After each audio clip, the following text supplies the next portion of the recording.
В роскошном офисном здании в самом центре города, где стеклянные стены отражали силу и деньги, царила привычная утренняя суета. Сотрудники готовились к важной встрече.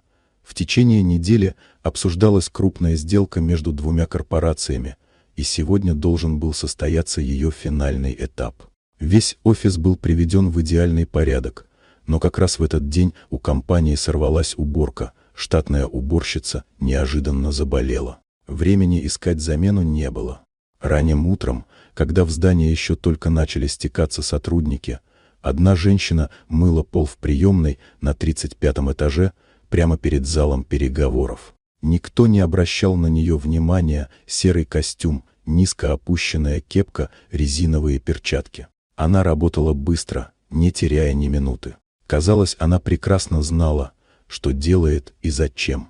В этот момент в офис вошел он, избалованный сын миллионера, владелец дорогих кроссовок и завышенного самомнения. Он не работал в компании, но часто появлялся здесь, пользуясь связями отца. Сотрудники смотрели на него с раздраженным безразличием, он вел себя как у себя дома. И вот, не замечая ведра с водой посреди холла, он ударил его ногой, явно намеренно, со скучающим выражением лица, как будто проверяя, как далеко оно отлетит.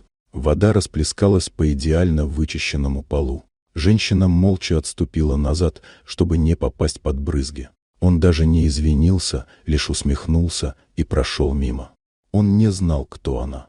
Через час началась долгожданная встреча. За столом переговоров сидели представители обеих сторон, включая отца молодого человека, уважаемого бизнесмена и генерального директора партнерской компании.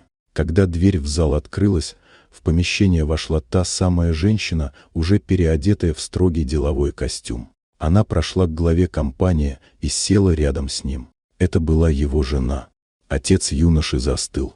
Он понял все сразу, не дожидаясь слов. Лицо директора было непроницаемым, но атмосфера в зале мгновенно изменилась. Без крика, без сцен, без прямых обвинений сделка была тихо отменена. Партнеры отказались от подписания, сославшись на изменившиеся обстоятельства. Позже в его кабинете миллионер вызвал сына. Разговор был коротким. Деньги, машины, доступ к счетам – все было заморожено. «Время учиться жить самому», – сказал отец. Он не кричал. Он смотрел на него с усталостью и разочарованием. А женщина, которая утром мыла пол, вернулась домой с мужем, тем самым генеральным директором. Она не злилась. Она просто знала, кто есть кто. Вот такая удивительная история.